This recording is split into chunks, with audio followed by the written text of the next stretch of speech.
Should I take a picture? You take a picture of me? No? Okay, well, we'll go ahead and get started here. For you folks who don't know me, I'm Sergeant Tony Slocum.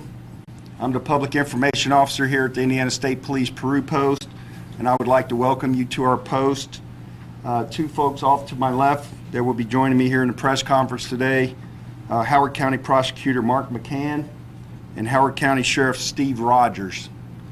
As we get started here today, I would like to take this opportunity once again to offer my heartfelt condolences to the family of Carl Koontz, Deputy Carl Koontz, his wife Cassandra, his son Noah, the Howard County Sheriff's Department, and all officers who worked with Carl in Howard County. Just because we have the passage of 6 months of time, I can't imagine that their pain is any lessened by that passage. So as we get here today, or as we start here today, I'm going to go ahead and let Prosecutor McCann speak to you, and we'll go on from there. At the end of every session, you'll have, or every speaker, you will have the chance to ask questions. Again, I thank you for your patience as this investigation is going on. I do apologize that there are some things we couldn't answer because we do not have enough time in the day to answer every rumor that you hear, but we tried our best to answer those questions that we deem to be factual and needing of being addressed. So again, thank you for coming here today. Thank you for your patience on some matters, and I introduce to you Howard County Prosecutor Mark McCann. Thank you, and thank you all for coming. Sergeant Slocum stated, my name is Mark McCann. I'm the Howard County Prosecutor and have been involved in this matter since March of 2016 and have worked closely with the Indiana State Police in the investigation which involved a shooting at 380 West Chandler, Lot 38 in Rocheville on March 20th, 2016. I have a few comments here, and we'll take some questions after I'm concluded. The Howard County Prosecutor's Office has reviewed the completed investigation into the shooting at 380 West Chandler, Lot 38 in Rocheville, Indiana on March 20th, 2016. The Indiana State Police, with the assistance of the Howard County Sheriff's Department and the Kokomo Police Department, conducted a thorough and professional investigation into the shooting which took the life of Deputy Carl Koontz. According to the investigation and our office's investigation, all officers involved acted lawfully and were faithfully carrying out their duties as law enforcement officers on March 19th and 20th of this year while serving a search warrant for the arrest of Evan Dorsey at his residence. Our office concluded that on January 22nd, 2016, the Clinton County Circuit Court issued a bench warrant for the arrest of Dorsey based on an amended petition for revocation of Dorsey's probation after having been convicted of possession of a controlled substance and possession of a syringe in February of 2014. On March 20th of 2016, Deputy Koontz submitted an affidavit to George Hopkins, the judge of Howard Superior Court 4, requesting a search warrant to enter upon trailer number 38 located at 380 West Chandler, Rocheville, Indiana, here in Howard County, and to search for Dorsey for the purpose of serving the bench warrant issued out of Clinton County. On March 20th of 2016 at 12:20 a.m., a search warrant was signed by Judge Hopkins. While serving the search warrant, Deputy Koontz was struck by a bullet fired by Dorsey, resulting in the death of Deputy Koontz. Deputy Jordan Buckley was also struck by a bullet fired by Dorsey. Deputy Buckley survived. Dorsey's body was discovered in the back room of the trailer located at 380 West Chandler. Dorsey's death was a result of a self-inflicted gunshot wound to his head. Again, after thorough review of the investigation, our office has concluded that the officers were lawfully carrying out their duties as law enforcement officers on March 20th, 2016, and our office will not be taking any further action that relates to the serving of the search warrant at the Dorsey residence. As part of the Indiana State Police investigation, numerous items were retrieved from Dorsey's residence. These items included weapons, drugs, and electronic devices. In addition, the Indiana State Police located and retrieved a digital video recording system which recorded videos from 3 cameras. One of those cameras recorded the kitchen and living room areas of the trailer. After reviewing the video recordings from March 11, March 11, 2016 to the time deputies executed the search warrant, and based on information obtained from the electronic devices, it was determined that there was substantial illegal drug trafficking at Dorsey's residence. Upon review of the evidence secured in this investigation, yesterday the Howard County Prosecutor's Office filed charges against the following individuals. Faith Amber Lance for conspiracy to deal methamphetamine, a level 5 felony. Conspiracy to commit dealing in marijuana, a level 6 felony. 2 counts of visiting a common nuisance, B misdemeanors. Conspiracy to commit possession of a narcotic drug, level 6 felony. Cody Bowler, 3 counts of conspiracy to commit dealing in methamphetamine, level 2 felonies. 3 counts of conspiracy to commit dealing in marijuana, level 6 felony. And maintaining a common nuisance, a level 6 felony. Joseph Alvarado Jr., conspiracy to commit dealing in marijuana, a level 6 felony. Neglect of a dependent, level 6 felony. Visiting a common nuisance, a Class B misdemeanor. Cheyenne McIntosh, conspiracy to commit possession of meth, a level 2 felony. Neglect of a dependent, level 6 felony. Visiting a common nuisance, a Class B misdemeanor. Jennifer Atkins, conspiracy to commit possession of meth, a level 6 felony. 3 counts of visiting a common nuisance, B misdemeanors. Conspiracy to commit possession of a narcotic drug, a level 6 felony. Jason Snow, conspiracy to commit dealing in marijuana, a Class B misdemeanor. 3 counts of visiting a common nuisance, a Class B misdemeanor. Gregory Ryan, visiting a common nuisance, a Class B misdemeanor. Melissa Tomlinson, visiting a common nuisance, a Class B misdemeanor. And Haley Rethlick, visiting a common nuisance, a Class B misdemeanor. Probable cause was found on the aforementioned charges by Howard Superior Court 1 Judge William Menges, and arrest warrants were issued. As of the time of this press conference, 6 of the individuals have been arrested and taken into custody. The investigation into the illegal drug activity is ongoing. I would ask that any questions relating to the shooting be directed either to the sheriff or to the state police. And that concludes my statement as here today. If you have any questions, I'll take a few questions. Here is what I can respond to, and remember that there is an ongoing investigation as related to the charges that were filed yesterday. Anyone? Can you talk about what the video also showed moments before the shooting? Were any of these individuals in that mobile home? The video I refer to is from on or about March 11, 2016, up until the time the search warrant was being executed by the Howard County Sheriff's Department and the Rushville deputy. Can you say if any one of these folks were in the mobile home before the actual shooting took place that night? There were a few individuals that were in the trailer prior to the shooting, but these charges do not relate to anything having to do with the shooting that took place after the search warrant was issued at 12:20 a.m. on early morning hours of March 20.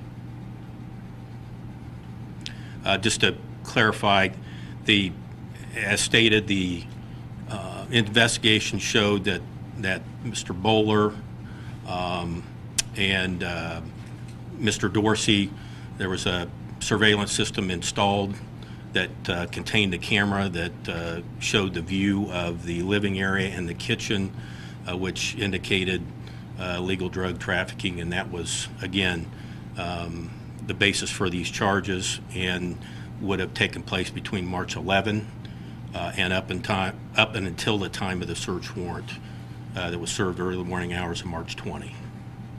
So this was a camera you all placed there? No, sir. That a existed in the house already? Believe this was a system that was installed by the residents of the trailer, Mr. Dorsey and/or Mr. Bowler, who were residing at that residence. These three individuals that you haven't arrested, are they considered dangerous? Should the public look out for these three people? I would defer to the state police as it relates to their arrest and how they will be arrested and when they will be arrested.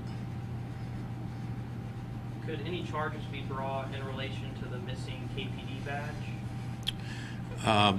There was a Kokomo Police Department badge retrieved from the residence as part of the gathering of evidence in this case.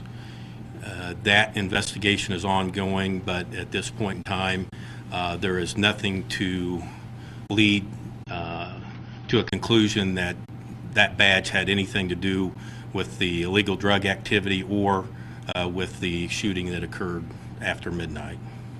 Was there We're not, to say, George, to answer your question, I'm not sure how that got there, but trying to find out how it got there.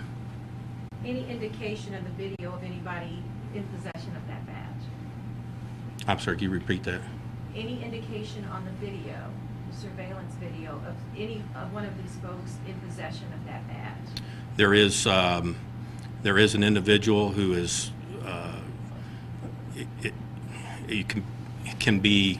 is shown on the video appearing to have possession of the badge. That person is yet to be identified.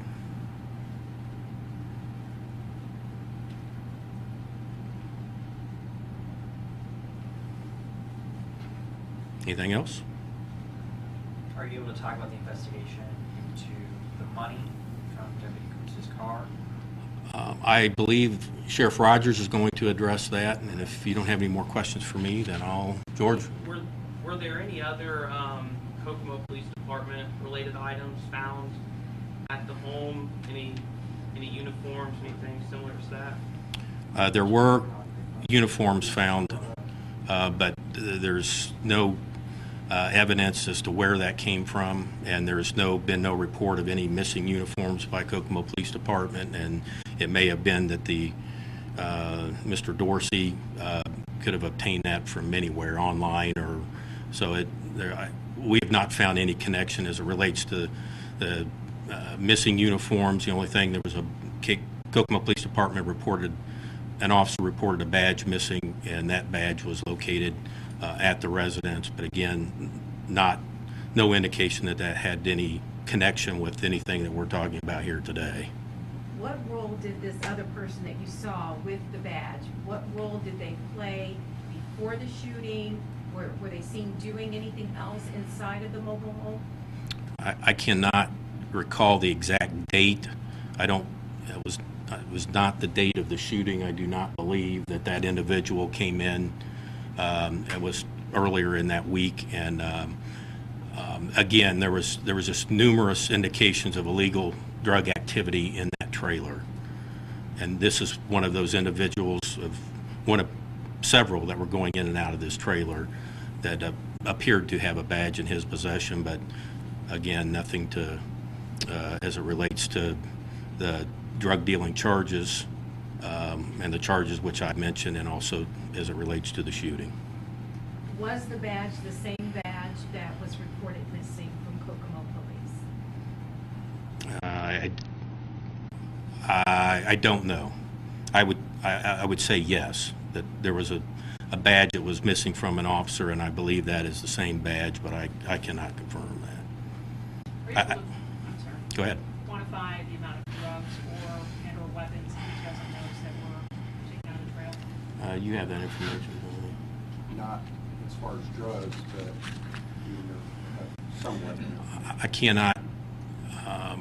I can get all of you the probable cause affidavit, get that out to you, and that indicates the quantities, but the types of drugs were methamphetamine, heroin, marijuana, or the three that come to mind, and several weapons.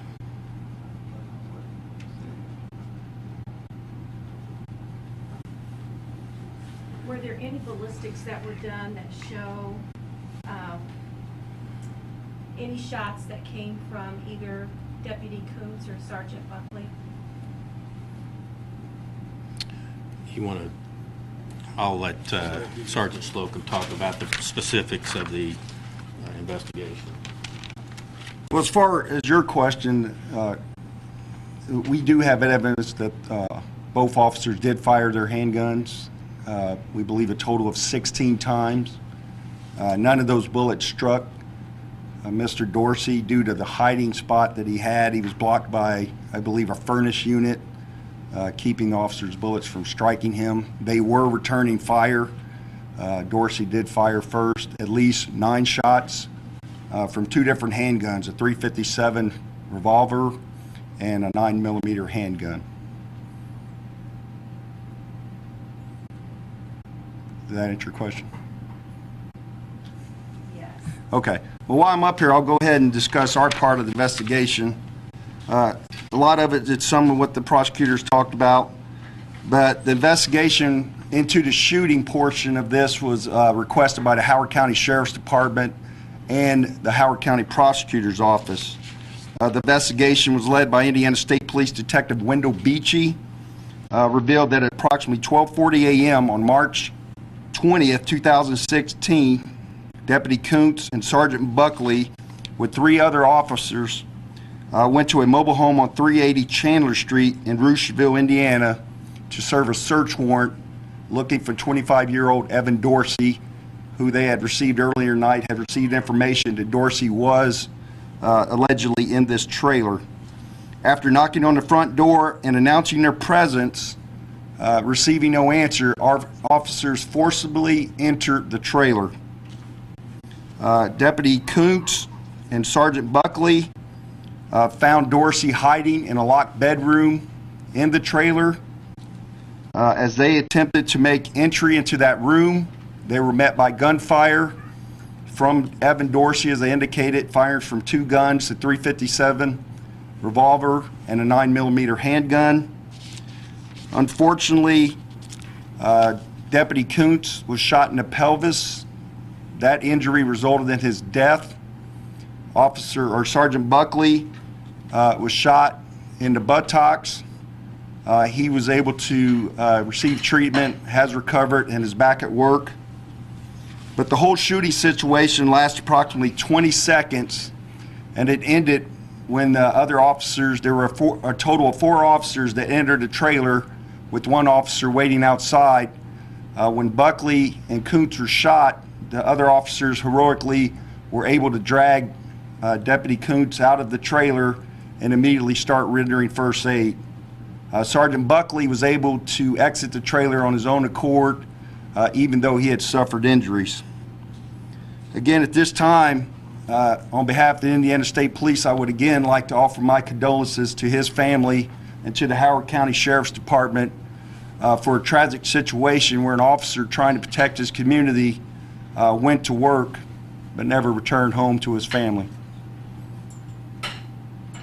Can you say if Deputy Koontz suffered any other wounds or injuries other than gunfire?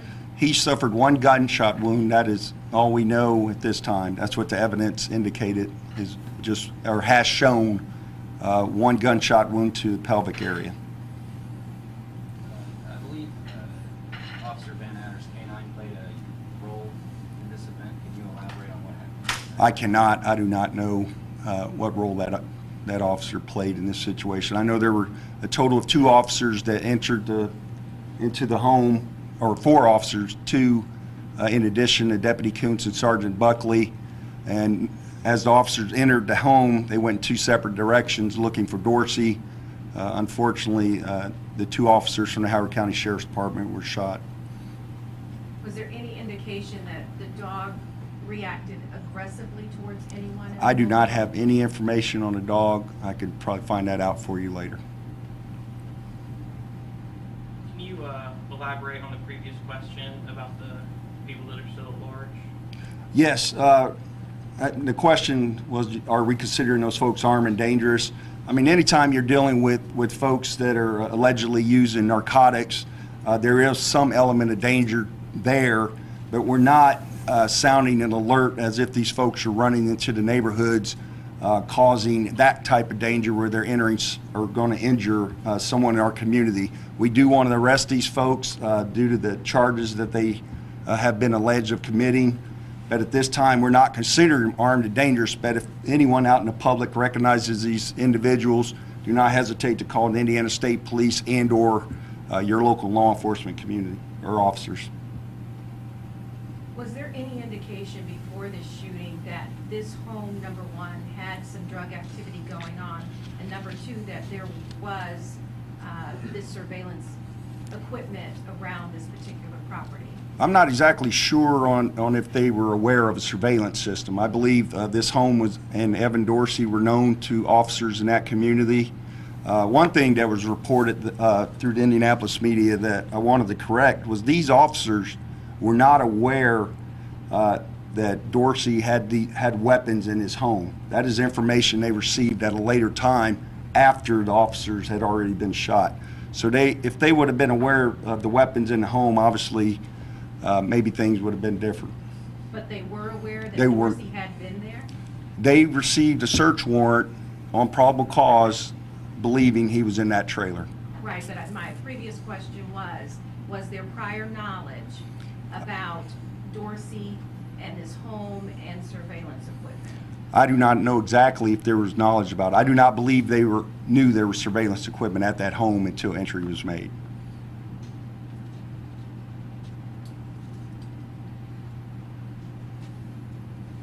Did other people at the sheriff's department have that knowledge about the weapons? I will let Sheriff Rogers elaborate on that, but all evidence through the state police investigation indicates that those officers did not have knowledge that there were weapons at that time in the home when they served the warrant. Do you know how many weapons or ammo was found? I do not know. I know there was obviously the .357 revolver and a 9mm handgun. If there was additional weapons, we'd get that information to you later. Were either of those handguns reported stolen? Not that I'm aware of.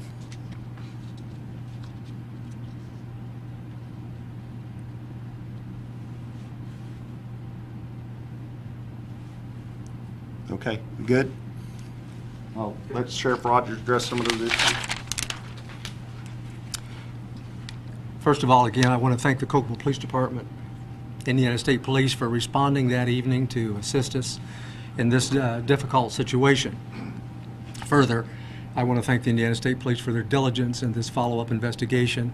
I know some about what they've went through on this investigation. It's been a lengthy, very difficult investigation to complete because there have been lots and lots of things to look at and a lot of evidence to be reviewed. To respond to the fact what we knew before that evening, it is my understanding that we knew Evan Dorsey was there, or thought he was there. That was part of the probable cause that was established earlier in the evening. To know who Evan Dorsey was that evening, we did not know.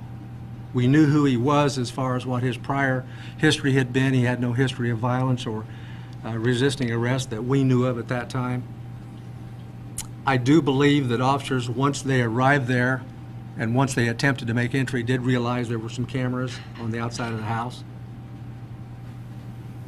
But to know what was in that house, we did not know. That was the purpose for the entry, was probable cause developed earlier in the evening to make the entry into that home. And as you see from this investigation now, that we had a good reason to look at 380 Chandler Street to see what was happening there. I am very proud of the officers for what they did. They were out there doing what the citizens of Howard County wanted them to do. They were looking into the potential of criminal activity radiating from 380 Chandler.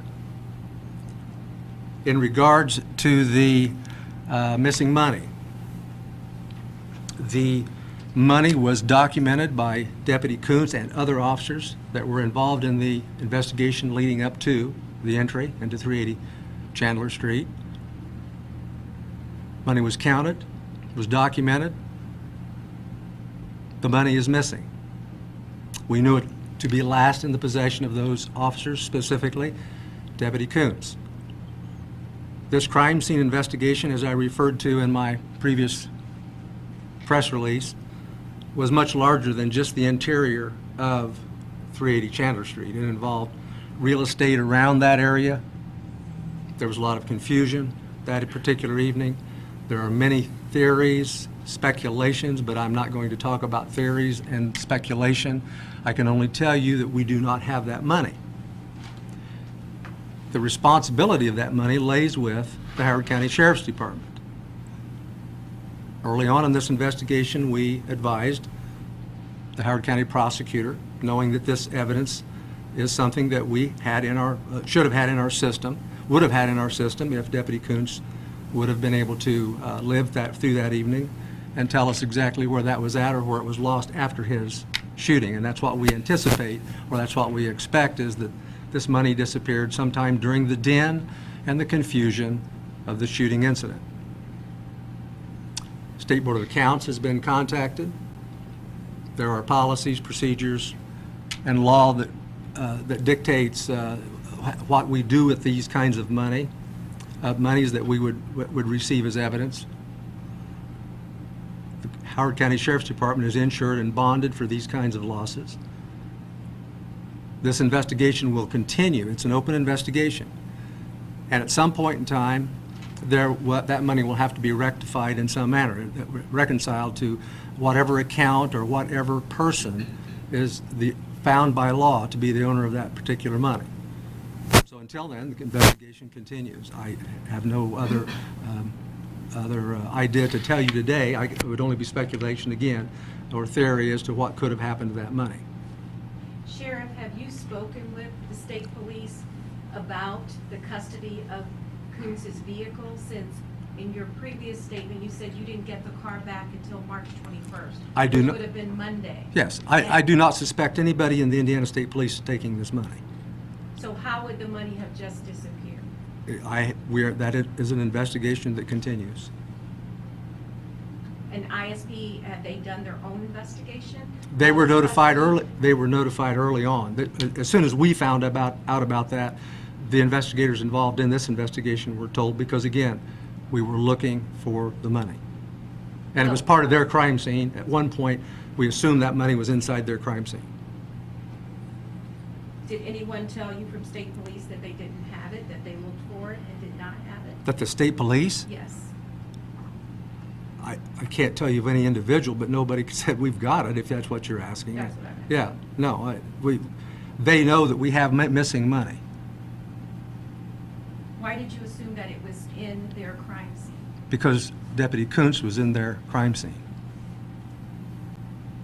Are you saying the car was broken Deputy off, Koontz or- had possession of that money. He's the man that recovered it, counted it, documented it in the witness of other officers. The money existed. I'm confident that the money existed. I guess my question is, did you notified state police? Did they do their own investigation to say whoever got custody of this vehicle, whatever they took out, they inventoried it, they did whatever is standard in that situation to say this is what we took out of this vehicle? Do you know if that happened? The vehicle remained in the crime scene until it was released back to us. We removed the vehicle from the crime scene. The Sheriff's Department removed the vehicle from the crime scene. On the 20th or the 21st? That would have been the 21st, after the crime scene was completed. When the state police said they were done with the crime scene, we removed the vehicle.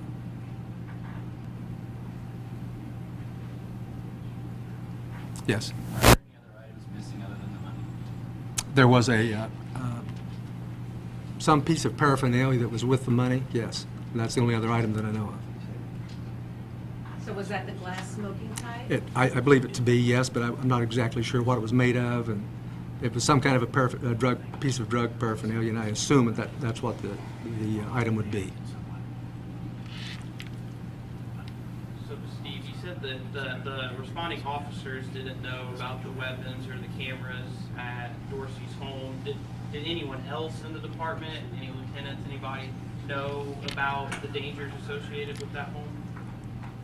I believe that what you might be referring to is an existing report that was after the fact. It was a comment that was made after the shooting had occurred. So it was not a statement that was made about what we knew before we entered 380 Chandler. Okay, so there wasn't, no one was admitting to having prior knowledge of From the best of my ability, from the best of my knowledge, we had no prior information that Evan Dorsey was heavily armed, that he was in there planning to shoot us. And I think from what I understand is that we learned about the cameras as we were either approaching or after we had already attempted to make entry. Sheriff, although the prosecutor's office found no wrongdoing, have you reviewed practices, procedures? Have you made any changes in light of what happened that night? We review everything we do at any time, whether it was this shooting incident or anything else. We're in constant critique of how we do things. This was pretty much business as usual. This we do every day. And we went into the situation not knowing who Evan Dorsey was at that time. If we'd had any information at all or any knowledge of who we were going to be dealing with, it would have been a different situation. We would have dealt with it probably with a tactical unit or something like that, but that wasn't the case. This is the kind of thing that street police officers do every day. Was there anyone that went in that night on a SWAT team or a tactical team that you know of? You're talking about the officers that were there? Yes. I don't. Yes, I think one of there's one supervisor. I think Officer Buckley is a SWAT team member. Yes, he is. How long But have you been a SWAT team? well, let me try to clarify. I don't know what your question, what you're looking for here, but the type of tactics that's used to do this aren't necessarily significant just to SWAT operators. SWAT operators are a cohesive unit that work on a particular task, but all officers are trained under the same methods of entry and protection and those kinds of things. So I guess I don't know where you're headed with your question, but it's not like other officers are untrained in those particular tactics or whatever. It would be the fact that a person that's trained with a SWAT unit is trained to work with that particular unit on a specific task. But every day, police officers are doing things that require tactics and specialized ideas on how to deal with armed and dangerous situations. Was there a reason that the decision was made to have to go right then, that your officers would go to a judge's home to get a warrant and then to go immediately there to serve this warrant for Yes. someone who was wanted for a syringe? He was wanted, period. It doesn't make any difference what he was wanted for. The information, when we obtain a search warrant, one of the important things in a search warrant is it timely information. Is it information that is current? And then once we get the warrant, we can't hold on to it forever. We can't decide we want to serve that warrant months later because the information was that Mr. Dorsey most likely was in that residence that evening. So that's why we went immediately to that location to find Mr. Dorsey. Sheriff, did you mention how much money was missing? There's $1,700 missing, roughly. Going back to the crime scene that night, were there people even in that area? I know that the media was held way back. The area was roped off or cordoned off with crime scene tape. So who could have possibly had access to that area to remove money and or a smoking pipe? That's a residential area. There were a lot of residents there that had been removed. I have no idea who could have went back in. But to get that close to his car? Again, I have no idea who that would be.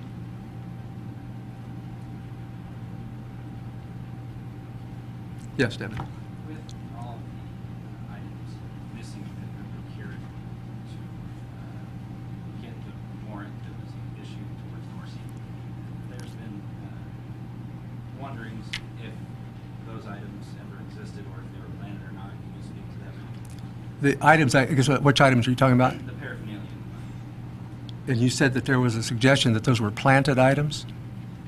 I have no knowledge of any of that. Again, in this whole thing, there seems to be a lot of rumors and things that have been put out there. I really don't know why that is. I think that's rather reckless. I think there's been some reckless handling of that information, and we're here today trying to respond to that. But you have heard what we have to say, and I guess it's up to the media to decide whether they believe us or not. I wish I had a definitive answer about that $1,700. I can tell you that if we had a definitive answer that somebody took that, you would know who that person was today. I don't have that $1,700. Just to verify, the probable cause to go into the Chandler Street home, that was the traffic stop involving Mr. Snow, correct? Yes. And he provided information that Dorsey was in that home? Yes, he did. There was also a Kokomo police officer who was under investigation at some point because it was his badge that was found in his home. Can any of you all respond to, has that officer been cleared in this investigation? I guess right offhand, I have no knowledge of the intricacies of that investigation. If it's by the Kokomo Police Department, they probably should be the one to respond to that. But I mean by this investigation. Tony, can you answer that? Our investigation has shown that that officer did nothing wrong other than drop his badge or lose his badge. He reported it as he was required to do, and at that point, we have, through our investigation, shown, and we believe that officer has nothing to do with that badge ending up in Dorsey's trailer other than he lost his badge. Embarrassing, not something we want to do, but it happened. As far as your question about the money and the car, Deputy Koontz's car was at the crime scene. It was locked. It was running. The Indiana State Police never gained access to that car. Representative from the Howard County Sheriff's Department came and got that car and took it to the Sheriff's Department for wherever they keep their vehicles. So you're saying there's no way anyone could have gotten into that car at the scene? No, I'm saying the door was locked, the car was running, and we released it to the Sheriff's Department. No representative from the Indiana State Police ever entered that car. That's what I'm saying. But if it's locked, Okay? how would anybody else get into it unless they had a key? A representative from the Sheriff's Department was able to gain access to that. And that's why the sheriff was saying it's their investigation. No one from the Indiana State Police ever gained access to that vehicle. Thank you for clarifying. Any other questions? Go ahead. Oh, I did want to address your rumor about planting evidence. There's no police officer in this community that I know of that's going to risk their integrity by planting evidence in a trailer where officers had a search warrant prior to even going in. There's no need for that. That's a foolish way to think. I think so.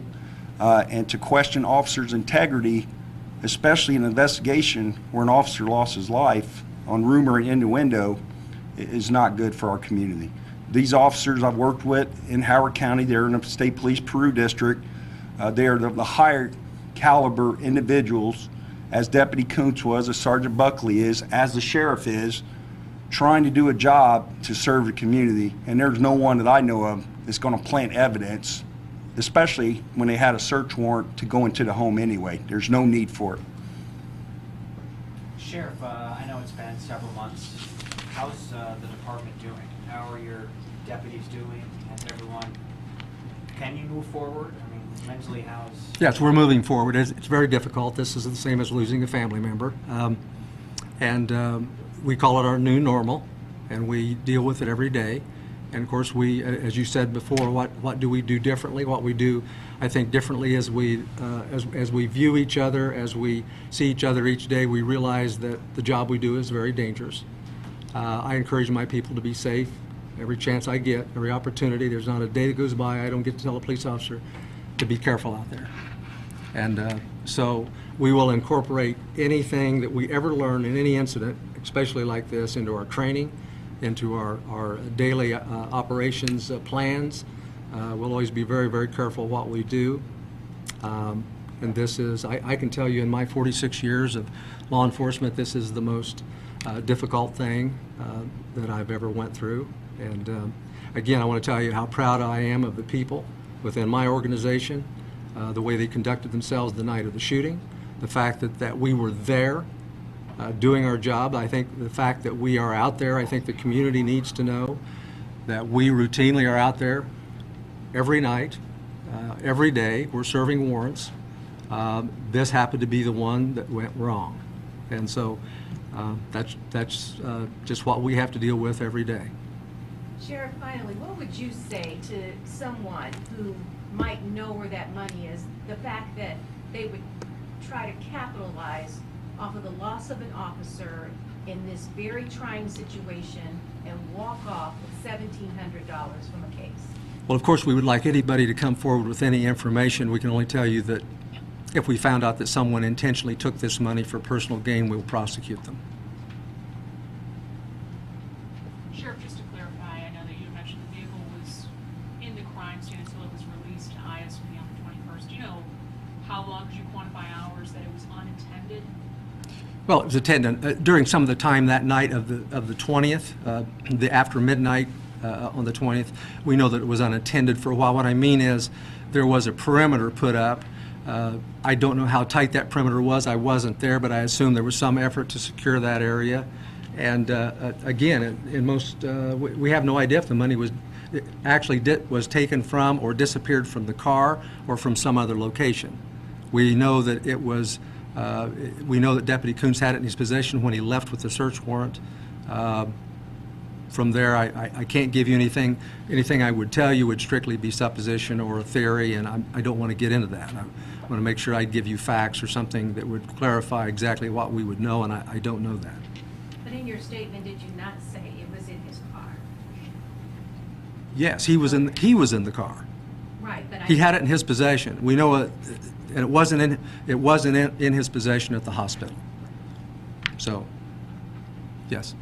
I don't know if this is better directed at you, Steve, or you, Tony. Is there any indication as to why these individuals were gathering police equipment, uniforms, badges, things of that? No, I really don't have any information about that. It may have come out in the investigation as to, but you can imagine with people that are involved in a lot of criminal activity, having a policeman's badge would be quite a prize to have.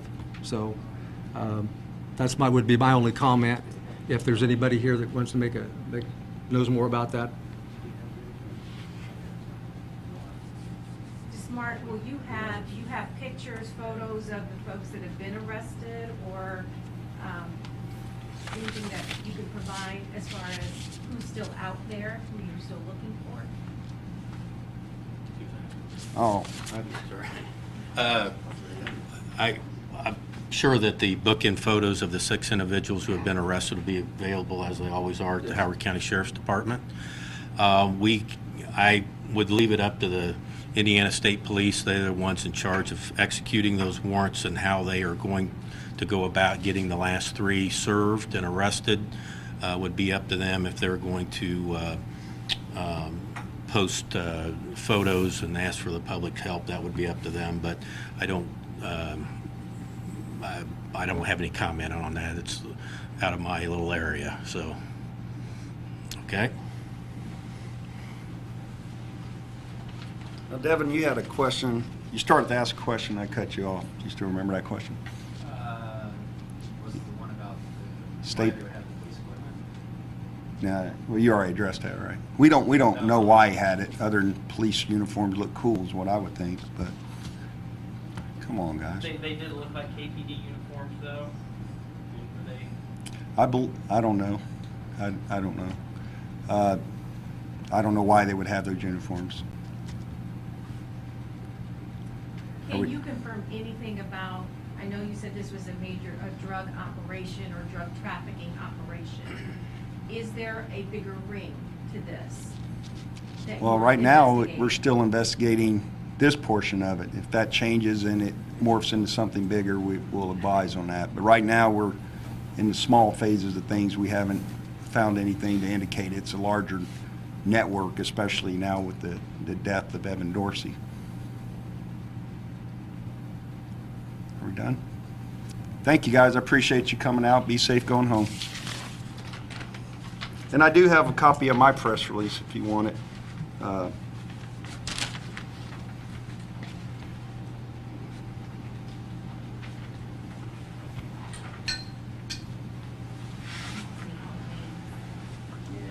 I'll try to, I can get it.